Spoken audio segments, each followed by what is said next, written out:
Good day, beautiful people. I will be doing two videos today. This first one will cover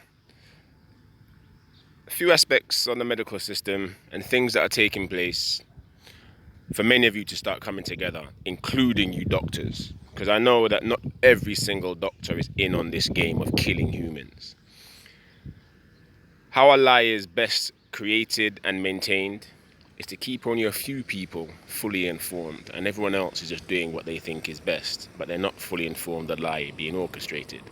And this is the system we have now today in the medical systems of the world. I know I've said before, every doctor's in on it. A bit harsh, but many are. But for those of you who are not, when you see this video, you're going to start doing the work to put proof to what I'm saying. I've already done the research. I know what I'm saying is true. But for you to start doing the work necessary to be saving our people, your people, you need to do some work on this too. So first, sickle cell. Now today, sickle cell is treated as a disease, and the people who have sickle cell are given drugs as if fighting a disease, and these drugs in themselves cause side effects which then require other drugs, making the person or the people who have this genetic adaptation, not a disease, cash cows for their whole life, and with a slowly progressive ailment, some of them losing hips by the time they're in their 30s. Now, sickle cell is a genetic adaptation for people who live in areas of the world where the malaria virus lives within mosquitoes. Now, for people who develop the sickle cell over thousands of years of genetic adaptation to survive in these regions, they live longer than the average person who doesn't have this sickle cell within regions where the malaria virus exists. But take this person out of an area where the malaria virus exists and put them in an area where the malaria virus doesn't exist, then they live a shorter lifespan. Not because they have to, but because the way people live today. And I'll cover this in the future. And because of this, doctors have used this to make you believe it's a disease. So they treat it as a disease when it's not. It's a genetic adaptation. Not a disease in the slightest, and not a single drug you take is necessary. Not a single one. Because you have nothing wrong with you. It's just a genetic adaptation to survive in an area where the malaria virus exists.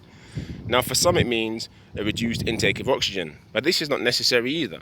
The only reason why you have an reduced intake of oxygen and thus feel tired or become anemic is because of the shape of the blood cell and the fact that you breathe into your chest and not into your diaphragm. You breathe into your diaphragm, all these symptoms disappear. You breathe into your diaphragm, no more fatigue, no more lack of iron, because you eat the right foods, the seeds necessary that provide iron, or the greens. Don't have to eat as much meat as you think you do for iron.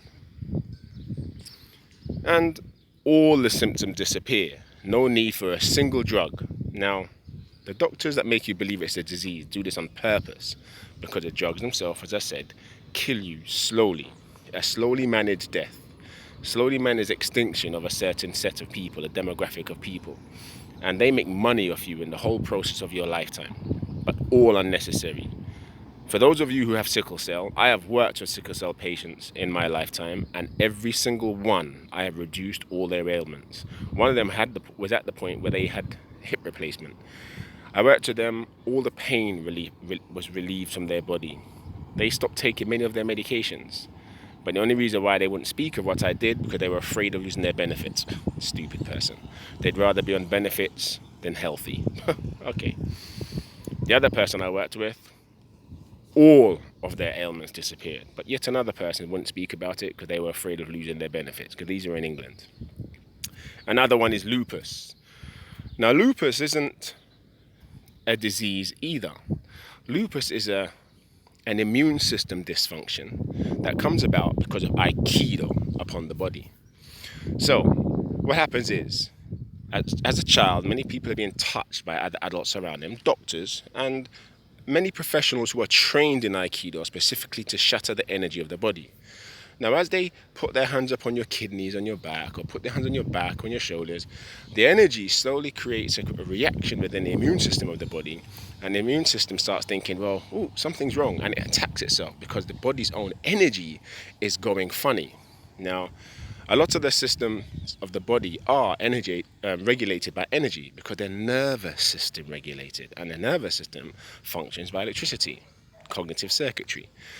So when you shatter the energy of the body, especially for the nervous system, you can have all these different reactions which can be disease-like in the way that they exhibit, but they're not disease-like at all in the way that they have formed. Their pathology.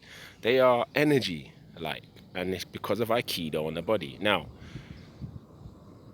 lupus, as I was saying. Now, I worked with a girl. When I met her, she was on chemotherapeutic drugs 1 week of every month. She was on about 16, 17 different drugs for lupus. Now, this girl was in an advanced state of lupus, told she wouldn't live past 30, one of these things. Today, this girl's well into her 30s, life is good. She was told she'd probably never have children, she has 3 children. But I started working with this girl in her young teenage years, and everything about her life was wrong. And I said to her, look, the first thing I need to do to help with your lupus is to change your diet. And she's like, oh, no. And I said, look, 6 months. You give me 6 months of eating what I tell you to eat. If there's no change, you go back to your original bad diet. If there's a change, then it's up to you what decisions you make. And luckily for her, she gave me those 6 months. And in those 6 months, she went from taking over 16, 17 different drugs to 5. All her lupus symptoms disappeared. No more chemotherapeutic treatment a week of every month. Nothing. And she would have stopped taking all them drugs completely if she'd continued listening to me, but she didn't. But she still lived longer than the doctor said she would. She still had 3 children. The doctor said she wouldn't have children. And her lupus systems completely disappeared for a while. Now, just like when I was working with children in the UK and doing these mind games and improving their cognition of mind, improving their abilities to manage themselves, temperance management. That's a key word, by the way, temperance.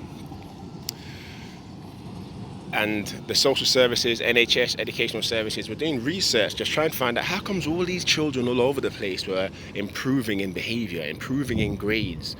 And there's no common precursor to it because they've done nothing. And then all roads led to me. They kept finding out, oh, there's this man. His name keeps coming up. Same thing happened with this girl. The registrars were doing research trying to find out how is it this girl's lupus had got into recession? How is it she doesn't have any of these symptoms? And all roads led back to me. So the hospital called me and I had a conversation with the specialists. The social services called me and I had a conversation with the social services. And when I told them what I'd done and how I'd done it, they were like, oh, it didn't involve any drugs. Just like the stuff I do with the mind doesn't involve any drugs. Just like the stuff I did to heal dementia doesn't do any drugs. So they threw me into jail, remember? They all went quiet and no longer wanted to speak to me because it didn't involve drugs. And all those chemical companies or pharmaceuticals would start losing profit, even though the person would become completely healthy. But it's all about killing you, as I said, part of their plan of killing all humans. Now, that's lupus and sickle cell. The other one is autism. Now, autism is a disease that comes about because of an immune system dysfunction or a complete nervous system dysfunction because of the immunizations that they give you. Now, I remember back in the day, there was an argument between doctors, some saying yes, it was immunization, some saying no, it wasn't. But it is immunization. Basic immunization, what it does. A foreign agent is introduced into the body, which is supposed to help the body fight a future disease. But when this foreign agent is introduced to the body, the nervous system as a whole heats up to such an extent that certain malfunctions take place. This is something that's always going to happen with every single immunization product out there. It's just the way of immunology, the way of the nervous system. But the reason why autism comes up in the cases that it does when you have immunization taking place is that the whole nervous system's heating up to such an extent because they've given you a combination of different vaccines. Now, I've had this talk with doctors in Paris and some specialists in autism in Paris, and they've tried to combat my argument with, what about congenital autism? there is no such thing as congenital autism. Let's deal with the word congenital. The word congenital means to be within the genes. Now, autism isn't a disease of ancient times. It isn't a disease that's recorded anywhere. So how is it all of a sudden we have congenital autism? And that leads to another critical answer. SOX8, SOX9, SOX10. These are chemicals found in the body which the organism that becomes the human uses in development of the neural crest, in development of the spine, in development of ligaments, the ear of the body in gestation. Now, they have been doing much research on these areas of human development in the gestation period for decades, and they now know how to control and manipulate these chemicals within the body during gestation.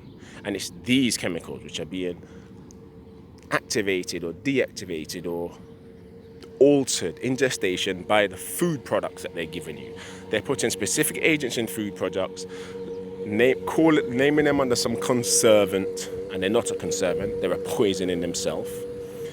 And these things, when pregnant ladies are eating them, even before they're pregnant, their body's getting these drugs, they're causing malfunctions in the developing child during gestation because of their reaction with SOX8, SOX9, SOX10, and the malfunction they produce in development of the neural crest. And it's development of the neural crest which leads to this seemingly congenital defect called autism. Now, this can be cured just like normal autism, and I know how to do this also, but the NHS and National Institute for Health, in their wisdom, have once again ruled out the very one thing that can cure it: neurofeedback. Well, I can do it in other ways. Neurofeedback was just a way of letting others see how the healing came about. They have written into clinical guidelines that technique or that therapeutic technique is specifically not to be used for autism, because it actually cures autism. And autism is such a huge revenue generator, and it's a lifetime revenue generator. Let's be clear that they don't want to lose this revenue generator for the pharmaceuticals. So, with this video, now you have the National Institute for Health and the NHS and the other global agencies for health who have come together to give children drugs from 3 years old for all those with kind of attention deficit disorders. And there's no such thing as an attention deficit disorder. And they're giving children drugs against nature. Now remember, a crime against man carries a life sentence, does it not? Especially when that crime can lead to death and it's orchestrated, i.e. pre-planned. That's what law says, right? And these people are orchestrating processes under health and putting them into law to kill your children. They are doing research that is killing your children, producing mentally dysfunctional children, i.e. congenital autism. Now this last one, this SOX8, SOX9, SOX10 subject I just brought up, it's been applied to such an extent in South Americas that you go throughout the South Americas and you'll find thalidomide-like children everywhere. Ligament problems, arms and legs, deaf, and it's way beyond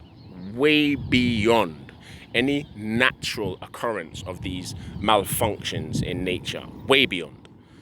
I've been doing a reconnaissance all over Catalan regions of the earth, and I have never seen anything like this as I've seen in Brazil. The number of ligament malfunctions, ligament deformed people, the amount of deaf people in some states is absolutely astronomical. It's not natural. And the only thing I can relate it to is the SOC8, SOC9, SOC10 research that they've done to control certain developments of the ligaments, the brain, the spinal cord, the ear, in gestation. And they can do this, and they are doing this. And this is the only thing that would actually answer for this high percentage rate of people with these ligament problems. Now, the doctors in Brazil, they do nothing. There are people in Brazil who have no use of ligaments for their whole life, but there's no reason for them not to have ligaments, no use of this ligament for their whole life. And I've been going around looking at this thinking, what can I do about this? How can I prove this is actually happening? So recently, I bumped into this young man. He's in his 20s. He's had no use of his right arm for his whole life. So I'm speaking to him, so I do a quick workup on him and find out that he has feeling in his whole arm. Feeling, which means his sensory strip is completely working. Now, if his sensory strip is completely working, tell me, doctors, does that not mean that he can find usage in his arm in some way, shape or form? So now I'm saying, well, your problem must be purely musculature. And he's like, yeah, the doctor says it's musculature, but they say there's nothing they can do about it. I'm saying they're chatting rubbish. They're criminals. So, within 3 weeks of working with this young man, he now has partial movement in all his fingers. Remember, he's had no use in his hand, in his whole arm, his whole life. Now he has partial use of all his fingers in his right hand. He is moving his arm from his shoulder, his elbows, all the way down. His wrist is moving. He can clasp his two hands together. He's never done this in his life. He's in his 20s. So, doctors who watch this video, you tell me if I'm speaking the truth or not. I know I am, but it's for you who are not part of this game to start doing the work to make sure that these bastards are all put in jail as they deserve. My second video, which will come later today, will cover another part, and it's for all you governments of my people of humanity who are going to come together and make sure these people pay the price. One love to all.